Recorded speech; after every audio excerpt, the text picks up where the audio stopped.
Alright, so it's my birthday!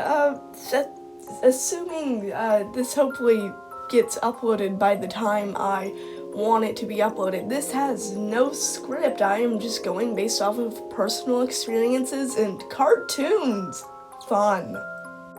Basically, when a mommy and a daddy don't love each other, they don't stay together. And I'm here to talk about my experience with having to do 2 different birthdays. I'm not depressed. FYI, it's like 3 o'clock in the morning and I have school today, so this is fun. But of course, this is a TMNT related channel. Don't look at the shorts. So, of course, I'm going to have to relate this through cartoons. One of those things being is in Rise of the Teenage Mutant Turtles 2018, the Turtles have 2 different dads. And what I mean by this is Baron Draxum is their creator, and then there's Splinter, who is their father and I can pronounce words. Fun. For me, my birthday celebrations vary. For example, this year, we celebrated my birthday at my mom's house like a few weekends ago because my birthday falls on a Thursday, and I believe it's my dad's birthday this time.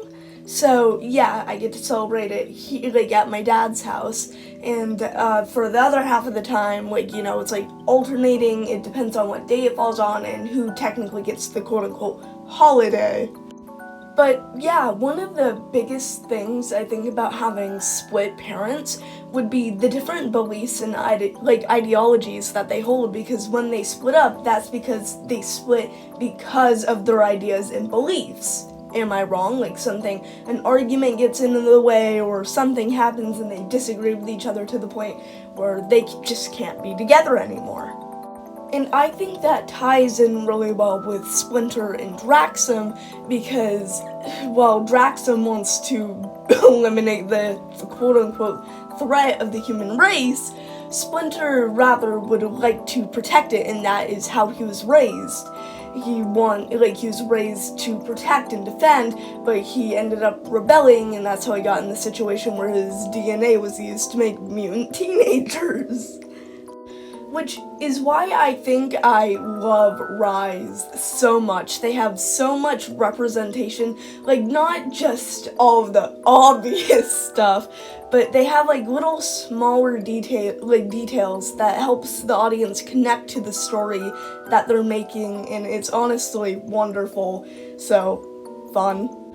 But another example of this would be the fandom content. For example, the separated AUs. Sometimes in families, the parents will get custody of one child but not the other, so the siblings or whoever lives separate. Which in the separated AUs, I think is a really good representation of how different kids who grow up with different parents a lot of the time have different beliefs, and that can sometimes make it hard for kids to connect. I know because my sister lives with my mom and I live with my dad, and we act like 2 completely different people, and we typically just don't get along. Again, there's all sorts of different situations that happen with these kind of things, and I can't speak for everyone. I'm just connecting my personal experiences with a cartoon that very few people like, so. But another point I want to bring up is, in this episode, I don't remember the name right now, I'm gonna have to look it up. Draxum and Splinter are fighting while on a day out with Mikey.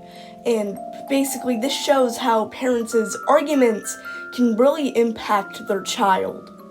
And how their arguments can get in the way of having their child experience the enjoyment of hanging out with 2 different people that they genuinely love.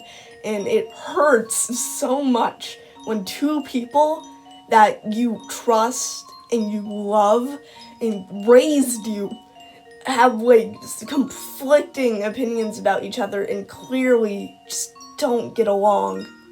And another beautiful thing about this scene in the show is that upon seeing this, Splinter and Draxum end up sorting out and coming to a compromise for Mikey's sake, which I think is another amazing thing because it shows that this show isn't just for kids. This show is for parents and pretty much everyone. And it has an amazing lesson to it, which, despite the nature of the show, it does have beautiful messages. I think this turned into less about me talking about my personal experiences and more of me just gushing on the beautiful plot of Rise of the Teenage Mutant Ninja. God, I need help. Moral of the story, and to sum up this video, I love Teenage Mutant Ninja Turtles, and it's my birthday. Let me have this, I'm tired of working.